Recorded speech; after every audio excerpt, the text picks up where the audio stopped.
So here's a question for you. Can you be legally on the hook for a deal you never even knew about? I mean, imagine someone makes a promise for you on your behalf without ever asking. Sounds crazy, right? But it happens literally every single day, in everything from simple favors to massive business contracts. And believe me, the consequences can be staggering. Let's, make this a little more real. Picture this. Your friend tells your neighbor, oh yeah, they'll totally house sit for you. Plans get made, maybe there's a handshake, but you were never even in the conversation. You've just been signed up for something you never agreed to. So what's the deal? Are you actually legally on the hook for that? Okay, now let's scale that up, way up. Instead of just house sitting, think about a multi-million-dollar business deal, or maybe the sale of a property, or even a corporate merger. This isn't some rare legal oddity, folks. It's a constant risk in the world of contracts, which is why knowing the rules here is absolutely critical. So to really get to the bottom of this whole thing, we first need to understand the three key players in any of these deals. The cast of characters, if you will. First up, you've got the principal. This is the person or the company who's really in charge, all right? They hold the ultimate authority to make the deal. They're the source of all the power in this scenario. Next, we have the agent.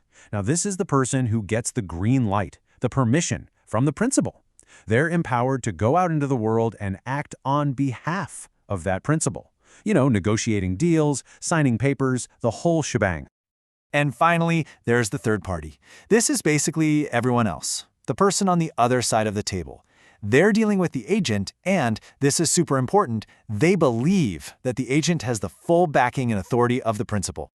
So what connects all these pieces? What's the magic ingredient that makes a deal actually stick? Well, it all boils down to one single, crucial concept: authority. Think of it like the legal glue that holds this entire relationship together. Without it, the whole thing just falls apart. But what happens when that glue isn't there? What if that link of authority is broken? Or maybe it never even existed in the first place? Well, the law is actually crystal clear on this. This legal principle really gets right to the heart of it.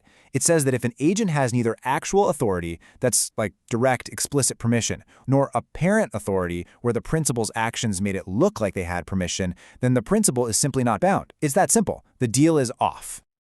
Let's go back to our house-sitting example for a sec. If your friend makes that promise without your permission, without any authority whatsoever, it's not your problem. You, as the principal in this situation, can just walk away. The law is totally on your side.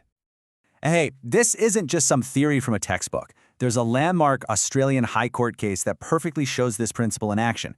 It's called Pedlin versus Cullen from 1975. This case is a fantastic, real-world example of the exact consequences when someone pretends to be an agent and signs a deal they have absolutely no right to sign. And here's where it gets really interesting, because this case lays out what you could call a perfect chain of failure. First, someone with no authority signs a contract, pretending they have the right to. Second, the third party just goes along with it. They accept the deal without ever checking if that person's legit. And the result? The principal, who knew nothing about any of this, can just have the entire contract voided. Poof, gone. And that word voidable is so important. It means the principal has the power, the option to cancel the contract. For them, it's basically like hitting the undo button. From their point of view, that deal is wiped clean, as if it never even existed. So, if the principal gets to walk away totally clean, who's left holding the bag? Well, this brings us to the most critical takeaway from all of this: the huge risk that falls squarely on the shoulders of the third party. The legal wording on this is incredibly direct. A third party deals with an unauthorized agent at their peril. Now, that's not gentle advice, right? That's a serious warning.